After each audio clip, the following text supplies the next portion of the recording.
Oh, hey there. Let's talk about relationships.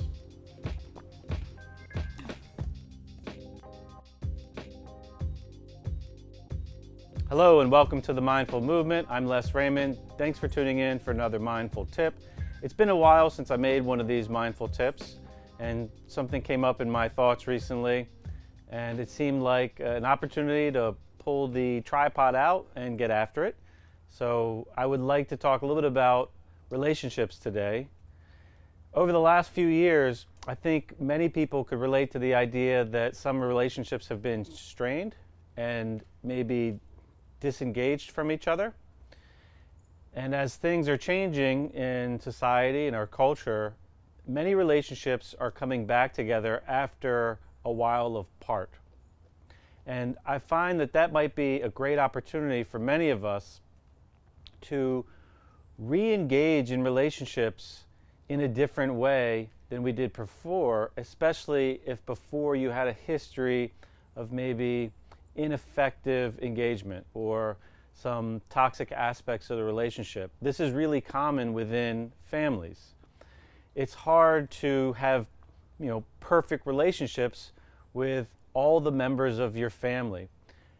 And we can get stuck in any cycle because we're part of the cycle where someone behaves a certain way and then you react a certain way, and because of your reaction that might be inappropriate or just not what you desire, it's just a reaction based on old stress, old trauma that's still being held somewhere, and because of your reaction or overreaction, they wind up overreacting, and progress within the relationship might stall out or even just drift apart farther. But it seems like many people are re-engaging with folks that things have been distanced because of what's happened over the last few years.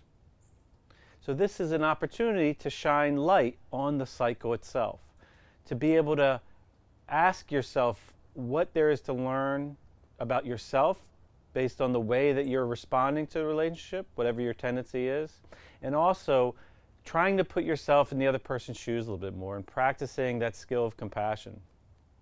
And maybe asking the question of why that person responds the way they do. What was their life leading up to that point, and how might the life situation that they've had, especially at a young child, possibly played a role in shaping the relationship that you have with them, and be at the root of some of the toxic interactions that you might have a history of.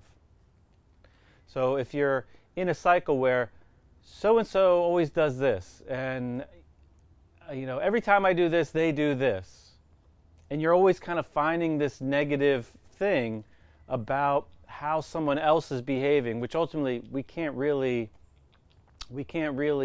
change. But what we can do is stay true to how we want to show up as our part in that relationship.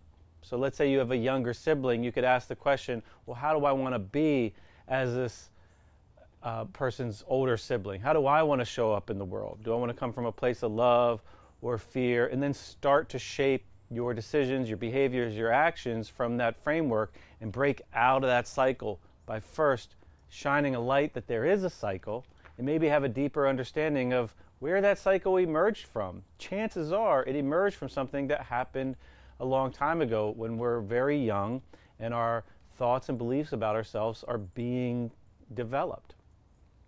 It could completely change the way you encounter that relationship. It could break the cycle of that negative kind of trauma response.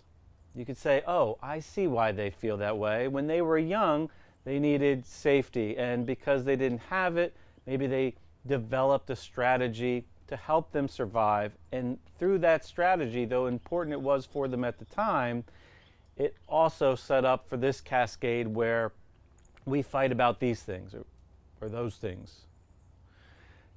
Many of us have aspects of our life where these concepts are brewing and periodically bubble over when there's an interaction, especially when it doesn't go smoothly.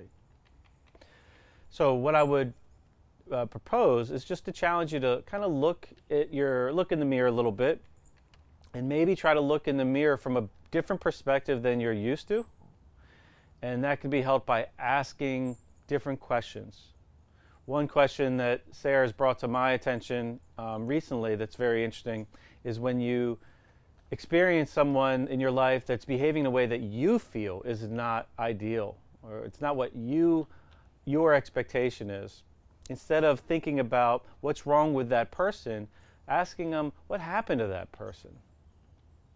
What was it like? And if it's a sibling, it's possible for two siblings to have a very similar environment. So you could be close in age and growing up in the same household with the same people around you, but having different responses to those life situations at a young age. So one person might go one direction and one sibling might go another, and then you could look at your sibling and think, well, why didn't they do what I did? Well, what they did, there's no excuse for what they did. There's no excuse for their behavior because they had the same scenario I did. But when you're 5 years old growing up in a household with your sibling, not everybody's going to respond to the same environmental exposure the same way.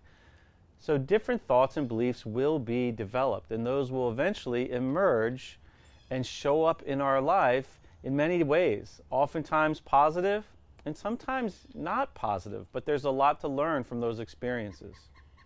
So that's what I wanted to touch on today, just to revisit the idea of relationship, maybe scanning the relationships that are re-emerging in your life and see if there are any opportunities to re-engage in this relationship in a way that is grown past maybe old styles of communication. Can you shine light on any old cycles that you deem negative and create a new framework to view that relationship through, to help you show up for the part that you play, because that's the thing that you can control, and you could practice showing up the way that aligns more with your values. And that is something that you can train. It is a muscle you can flex. So just like lifting weights in the gym gets you stronger, even though you're not in the gym, you're still stronger from the lifting. Well, as you flex this muscle of asking these questions and thinking about what it's like for the other person, you can get better at responding the way that you ultimately want to respond and stay true to yourself. I hope you enjoyed this message. Of course, if you think you know someone that might benefit from it, please share. Thanks a lot. Have a great day.